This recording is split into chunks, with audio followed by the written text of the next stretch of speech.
যুদ্ধের ভয়াবহতা ও সামাজিক অস্থিরতার সুযোগ নিয়ে ইউক্রেনের কিশোরদের একটি অংশ জড়িয়ে পড়ছে নাশকতায়।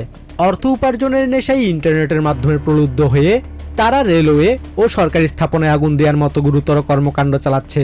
সরকারি তথ্য অনুযায়ী 2022 সালের পর থেকে 11 শতাধিক ইউক্রেনিয়ানদের বিরুদ্ধে নাশকতার অভিযোগ আনা হয়েছে, যার প্রতি 5 জনের একজন অপ্রাপ্তবয়স্ক। ভিটালি নামের 17 বছর বয়সী এক কিশোরের উদাহরণের মাধ্যমে এই সংকটটি স্পষ্ট। নাশকতার অভিযোগে তাকে আটক করা হয়েছিল। ভুক্তভোগীদের মা এবং শিক্ষকরা মনে করেন এই কিশোররা আসলে অপরাধী নয়, বরং তারা প্ররোচনার শিকার। যুদ্ধ তাদের মানসিক স্বাস্থ্যকে ভঙ্গুর করে তুলেছে এবং সরলতাকে কাজে লাগাচ্ছে দুষ্কৃতিকারী চক্র। আমি এই কিশোরদের অপরাধী হিসেবে দেখি না, আমি তাদের শিক্ষার্থী হিসেবেই দেখি। তারা যে ভুল করেছে তা তারা বুঝতে পেরেছে। জীবনের অভিজ্ঞতায়, অভাব এবং বড়দের প্ররোচনায় তারা এই ভুল পথে পা দিয়েছিল। তাদের এই অনুশোচনা তাদের কথাবার্তা ও আচরণেই স্পষ্ট। ইউক্রেনের নিরাপত্তা সংস্থা SBU এই শিশুদের বিরুদ্ধে কঠোর আইনি ব্যবস্থা গ্রহণের পাশাপাশি তাদের সচেতন করার কাজও চালিয়ে যাচ্ছে। কারাবন্দী কিশোরদের জন্য জেলখানায় শিক্ষার ব্যবস্থা করা হচ্ছে, যাতে তারা পুনরায় মূলধারায় ফিরতে পারে। শিক্ষাবিদরা বলছেন, যুদ্ধবিধ্বস্ত পরিবেশে বেড়ে ওঠা শিশুদের কেবল শাস্তি দিয়ে ফেরানো সম্ভব নয়, প্রয়োজন সঠিক দিক নির্দেশনা ও মমতা।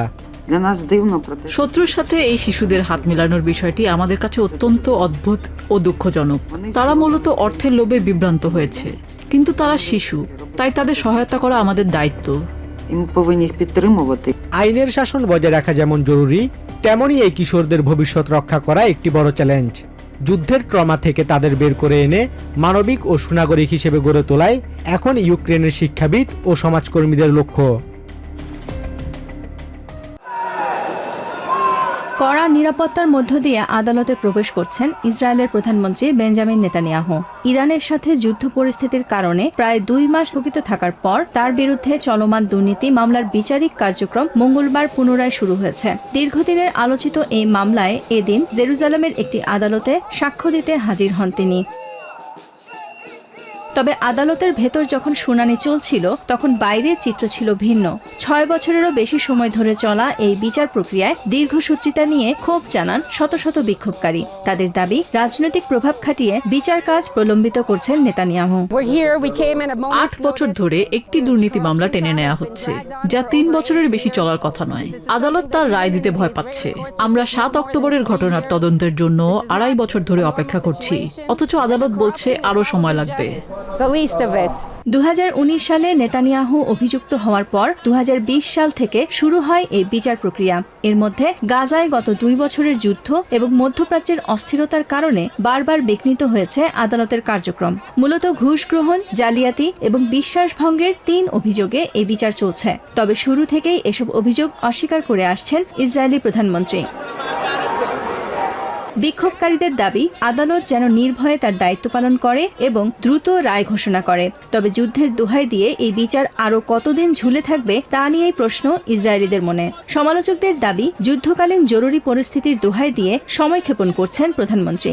সংশ্লিষ্টদের মতে, অক্টোবর পর্যন্ত বিচার বিলম্বিত করে নির্বাচনের আগে সাজা এড়াতে চাইছেন বেঞ্জামিন নেতানিয়াহু। নেতানিয়াহুর এই আইনি লড়াই ইসরায়েলি রাজনীতিকে গভীরভাবে মেরুকরণ করেছে। 2019 থেকে 2022 সালের মধ্যে হওয়া 5টি নির্বাচনেও এর বড় প্রভাব ছিল।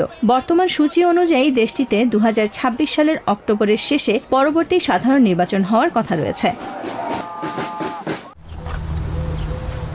2 মার্চ ভোরের আলো ফোটার আগেই দক্ষিণ লেবাননের খিয়াম শহর ছাড়তে বাধ্য হয়েছিলেন রাবি ক্রাইসের পরিবার। হিজবুল্লাহ ও ইসরায়েলের সংঘাত শুরু হওয়ার সাথে সাথেই কেবল পরনের কাপড়টুকু সম্বল করে ঘর ছেড়েছিলেন এই মেকানিক। ভেবেছিলেন কয়েকদিনের ব্যাপার, কিন্তু বৈরুতের ধুলোবালি আর বাতাসের ঝাপটায় দুলতে থাকা এই প্লাস্টিকের তাঁবুটি এখন তাদের ঠিকানা। নেই কোনো গোসলখানা, বালতির সীমিত পানিতেই চলে পরিষ্কার পরিচ্ছন্নতা। অথচ দক্ষিণ লেবাননে নিজের একটি গাড়ির ওয়ার্কশপ ছিল ক্রাইসের। মনে হচ্ছে আমি আর আমার সন্তানরা এক অন্ধকার কক্ষে বন্দী। আমরা যেন যাবজ্জীবন কারাদণ্ডে দণ্ডিত, কিন্তু এই সাজা থেকে কবে মুক্তি পাবো কেউ জানে না। আমাদের যেন তালাবদ্ধ করে দেয়া হয়েছে, আমরা বের হতে পারছি না, কথা বলতে পারছি না, কিছুই করতে পারছি না। ক্রেইসের জন্য যুদ্ধ নতুন কিছু নয়। 2024 সালের সংঘাতের সময় তার বাড়িতে ইসরায়েলি হামলায় সন্তানদের ধ্বংসস্তূপের নিচ থেকে নিজের হাতে বের করে এনেছিলেন তিনি। সেই হামলায় তার এক ছেলে এক চোখ হারিয়েছে। নিজের গ্যারেজটি কয়েক দফা মেরামত করে মাথা তুলে দাঁড়ানোর চেষ্টা করলেও এবারের ধ্বংসযজ্ঞ সবকিছু শেষ করে দিয়েছে। খিয়াম শহরটি এখন প্রায় মাটির সাথে মিশিয়ে দেওয়া হয়েছে। ক্রেইসের বড় বোন ক্যান্সারে আক্রান্ত, কিন্তু রাস্তার পাশের এই তাঁবুতে নেই ন্যূনতম চিকিৎসার সুযোগ। অন্যদের শিশুরা যখন সুন্দর জীবন কাটায়, আমার সন্তানদের এই অবস্থা দেখে বুক ফেটে যায়। ওদের কি দোষ? তারা এই দুনিয়াতে সুখে থাকতে পারলো না।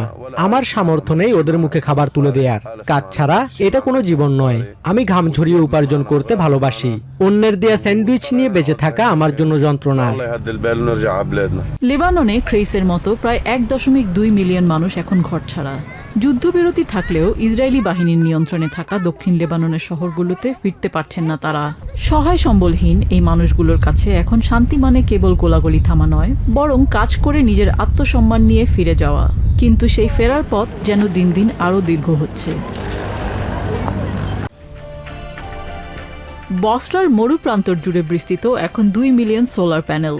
টোটাল এনার্জির তত্ত্বাবধানে নির্মিত এই বসরা সান সোলার পাওয়ার স্টেশনটি ইরাকের ইতিহাসে অন্যতম বৃহৎ নবায়নযোগ্য জ্বালানি প্রকল্প। মোট 1000 মেগাওয়াট বা 1 গিগাওয়াট ক্ষমতার এই প্রকল্পের প্রথম ইউনিট থেকে 250 মেগাওয়াট বিদ্যুৎ ইতিমধ্যে জাতীয় গ্রিডে যুক্ত হয়েছে। আধুনিক এই প্ল্যান্টে প্যানেলগুলো সূর্যের সাথে তাল মিলিয়ে ঘুরতে পারে, যাকে বলা হয় সোলার ট্র্যাকিং সিস্টেম। এমনকি প্যানেল পরিষ্কারের জন্য এখানে পানির বদলে ব্যবহার করা হচ্ছে অত্যাধুনিক রোবোটিক ড্রাই ক্লিনিং প্রযুক্তি। পুরো প্রকল্পটি 1 গিগাওয়াটের। এটি 4টি ইউনিটে বিভক্ত, যার প্রতিটি 250 মেগাওয়াট করে উৎপাদন করবে। এই প্রকল্পে মোট 2 মিলিয়ন সোলার প্যানেল রয়েছে। প্রথম ইউনিটটি গত মার্চ মাসেই চালু হয়েছে এবং জাতীয় গ্রিডের সাথে যুক্ত করা হয়েছে। ইরাকের জন্য এই প্রকল্প কেবল বিদ্যুৎ উৎপাদন নয়, বরং ভয়াবহ দূষণ ও স্বাস্থ্য ঝুঁকি থেকে বাঁচার একটি বড় পদক্ষেপ। প্রথাগত বিদ্যুৎ কেন্দ্রগুলোতে জীবাশ্ম জ্বালানি ব্যবহারের ফলে সৃষ্ট কার্বন ডাই অক্সাইড এবং বায়ু দূষণে দেশটির সাধারণ মানুষ ফুসফুসের রোগ ও ক্যান্সারের মতো ভয়াবহ স্বাস্থ্য ঝুঁকিতে পড়ছে। পরিবেশবিদদের মতে এই প্রজেক্টটি দূষণমুক্ত প্রাকৃতিক জ্বালানি ব্যবহারের দিকে ইরাকের প্রথম পদযাত্রা।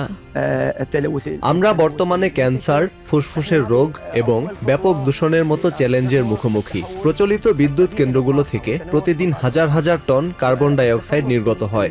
এই সৌর প্রকল্প সেই দূষণ কমিয়ে পরিবেশ রক্ষায় আমাদের প্রথম ধাপ। গ্যাস সংকট এবং আমদানিকৃত জ্বালানির উপর অতিরিক্ত নির্ভরতা ইরাকের বিদ্যুৎ খাতকে দীর্ঘদিন ধরে বিপর্যস্ত করে রেখেছে। যদিও যুদ্ধের কারণে মালামাল আমদানির রুট বন্ধ থাকায় প্রকল্পের দ্বিতীয় পর্যায়ের কাজ কিছুটা পিছিয়ে গেছে, তবে কর্তৃপক্ষ আশা করছে আগামী জুন বা জুলাইয়ের মধ্যেই উৎপাদন 500 মেগাওয়াটে পৌঁছাবে। বসরার পাশাপাশি সামাওয়া এবং নাসিরিয়াতেও বড় মাপের সোলার প্রজেক্ট হাতে নিয়েছে বাগদাদ। জলবায়ু পরিবর্তনের প্রভাবে ক্ষতিগ্রস্ত দেশগুলোর তালিকায় ইরাক অন্যতম। এই পরিস্থিতিতে টোটাল এনার্জি এবং কাতার এনার্জির সাথে যৌথ উদ্যোগে নেয়া এই প্রকল্প ইরাকের ভঙ্গুর বিদ্যুৎ ব্যবস্থার মোড় ঘুরিয়ে দিতে পারে। 2026 সালের মধ্যেই সৌরশক্তির এক নতুন দিগন্ত উন্মোচনের অপেক্ষায় এখন দক্ষিণ ইরাক। নিউ ইয়র্ক থেকে সম্প্রচারিত TVN 24 টেলিভিশন বিশ্বজুড়ে বাঙালির কণ্ঠস্বর।